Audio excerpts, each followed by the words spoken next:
Hello and welcome to today's episode of the Jacksonville Jaguars Insider Podcast.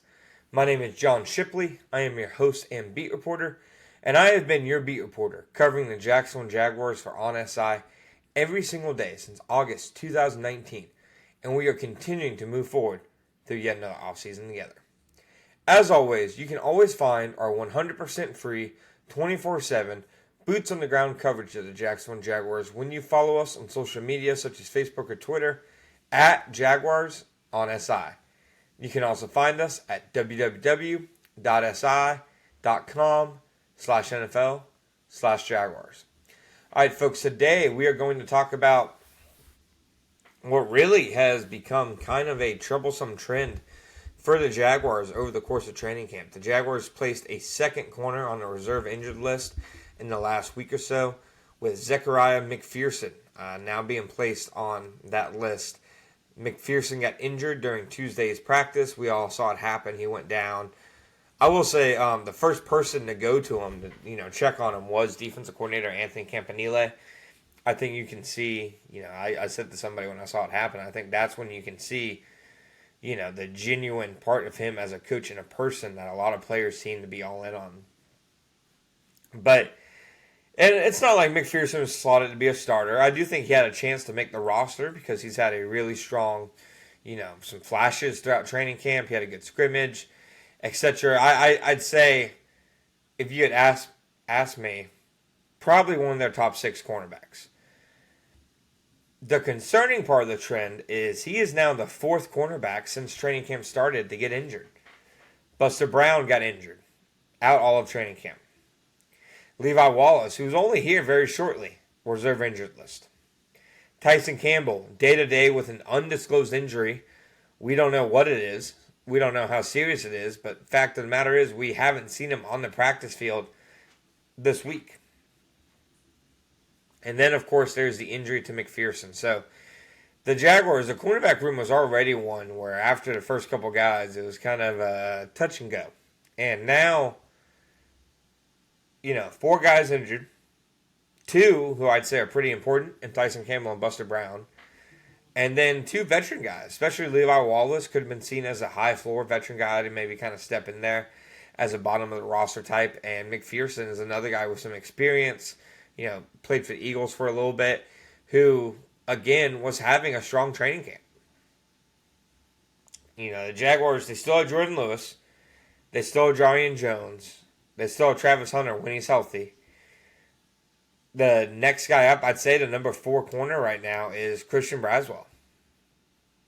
Potentially the number 3 corner when it comes to this weekend's game against the New Orleans Saints. It's a big opportunity for Braswell. And Braswell is somebody who, he's now on his 3rd different defensive staff. When he was drafted in 2023, it was the Mike Caldwell staff. Last year was the Ryan Nielsen staff. And then this year, the Anthony Campanile staff. Every staff he's been on has liked him. He would have got some playing time as a rookie in 2023 were it not for a hamstring injury that just kind of sidelined him. There was a path to him playing. He had impressed Mike Caldwell and Doug Peterson and the coaching staff that much. So he's definitely a guy with some talent. He played, I'd say, it was about 40 to 42 snaps for the Jaguars on defense last year. His first kind of exposure and taste, to the NFL. A lot of those snaps came against the Buffalo Bills on Monday Night Football, which was obviously kind of a debacle. But he's somebody who people inside the building, not necessarily people there now, but people inside the building have been high on him for a couple of years now. And when you have Tyson down, when you have Buster Brown down, when you have a Levi Wallace and Zech McPherson who, 2 veteran guys, they're down as well, that creates the opportunity for guys like Christian Braswell, for guys like DeAndre Prince, and some of the undrafted guys. And right now, I'd say Braswell is the one who is doing the most with those opportunities. Liam Cohen's been very complimentary of him. Anthony Campanile has been very complimentary of him. I have an article that is on Jaguars on SI, talking about how he's the unexpected player who has suddenly become, more important. And, just, pulling from that, some of the quotes the Jags have given on him. Liam Cohen said, quote, "I mean, Braz has done everything we've asked him from the beginning. He works his tail off. He's quick twitch. He's strong. He filled the run nicely the other night. I think he has the opportunity to continue to take advantage of those ops, and he's a smart player. He understands maybe where his strengths and weaknesses are and needs to continue to do good things on special teams as well to continue to try to make this team." And he's somebody who's been shouted out by Heath Farwell, not just this year, but in the past, as a special teams guy who has impressed him. So I think Christian Braswell right now, if I were to make a 53-man roster, Christian Braswell would be on there. And that'd be independent of the injuries to Buster Brown and Tyson Campbell. What isn't independent of those injuries is what kind of role he might now have while the Jaguars are waiting for Buster to come back, while they're waiting for Tyson to come back. And again, they call Tyson day to day. Maybe he's back at practice on Thursday. Maybe he's not back at practice for another week or two. It's truly unknown. I think another part of this equation is, they need to be happy to have Jarian Jones, obviously. Jordan Lewis is a guy who can play inside. He can play outside. That helps them. If they ever want to get to a point where, it's like, for example, the other day they had, in team drills, they had Jarian and Christian Braswell on the outside and Jordan Lewis on the inside. If they ever want to get to the point where they're moving Jordan Lewis to the outside, I think they still have options. I think a Jarian Jones and Jordan Lewis on the outside could play and coexist with Darnell Savage in the slot. Jaguars signed Savage last year to more or less be a nickel corner. He really had some serious flashes there before he got moved to safety toward the end of the season.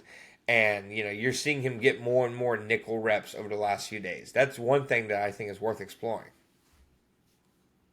Overall, though, when you look at their secondary and you look at the injuries, like obviously if Tyson Campbell misses week 1, that's a disaster for the Jaguars. That is a hit the alarm and panic, in my opinion. But if that happens, the Jaguars also need to be cognizant of the fact that, hey, they have a pretty dang good cornerback sitting right there for him. They just have to use him, and that is Travis Hunter. Liam Cohen has made it clear that they don't expect the plans for Travis Hunter to change. Anthony Campanile has made it clear that he doesn't expect, any plans to change for Travis Hunter. Because it's very obvious right now. He's majoring in offense. He's playing both. He is definitely doing that, but he is majoring in offense. I wouldn't say it's like a big gap, but it's definitely a slight lean toward offensive focus for him. I mean, in the preseason game, he's a starting slot receiver, and then he goes in with the second-team defense.